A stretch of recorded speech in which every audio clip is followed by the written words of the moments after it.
1871-yil Qo'qon shahrida voyaga yetgan Obidjon Mahmudov dastlab eski maktabda tahsil oldi.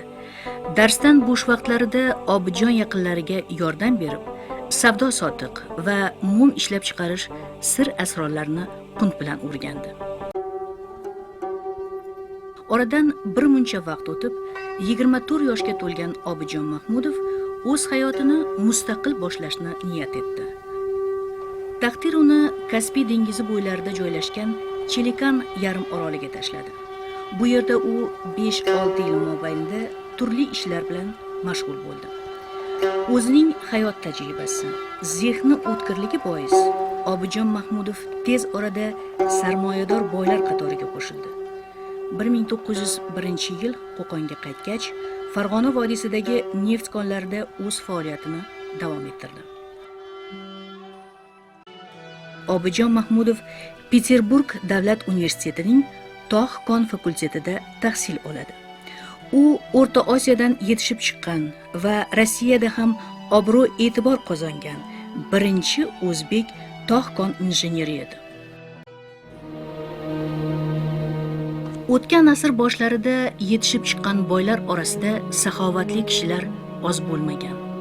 Vatandoshlarning hasratli hayotini o'z ko'zi bilan ko'rgan va jadidlarning ma'rifatparvarlik g'oyalariga ishongan Obidjon Mahmudov 1911-yili yangi usuldagi maktabni ochdi. Maktab yangi davr talablariga mos bo'lishi uchun barcha zamonaviy o'quv anjomlarini sotib olib berdi.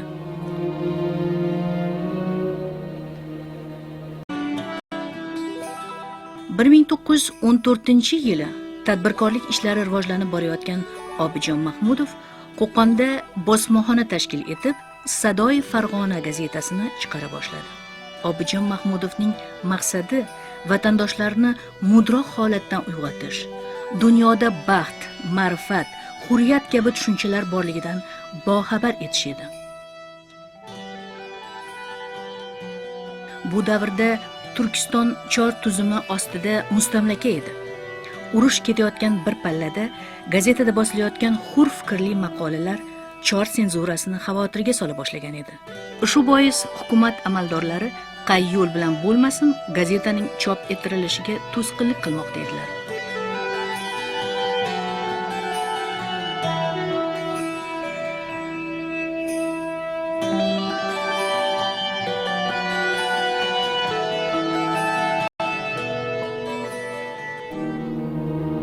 Bir 1917-yil fevral inqilobi g'alaba qozongan mahallar jadidlar erkinlik va hurriyat to'g'risida kuylashga kirishdilar.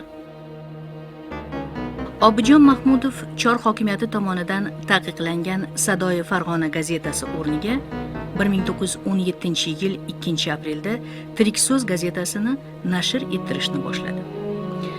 Mahmudxo'ja Behbudiy, Zaki Vali, Vadim Chaykin singari maslakdoshlar bilan birga Turkiston Federatsiyasini tuzish g'oyasi bilan yashadi. Sharoit nihoyatda og'ir edi. Urush va bolsheviklarning o'zboshimchaligi tufayli o'lkada qahatchilik hukm sura boshlagan edi. Obidjon Mahmudov 1918-yili qishida muxtoriyat noziri sifatida Kavkazga yo'l oldi. U katta qiyinchilik bilan g'alla sotib olib, poyezdda qaytmoqchi bo'lganida muxtoriyat hukumatining zo'ravonlik bilan ag'darilgani haqida xabar topdi.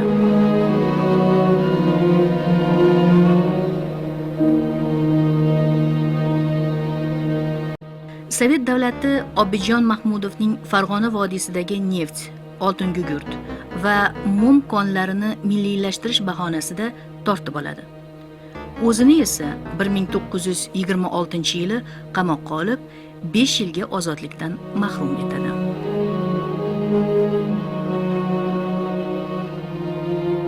Hibsga olingan Obidjon Mahmudovga millatning istiqboli uchun kurashgan buyuk mutafakkirlar singari xalq dushmani degan aybni qo'yishdi.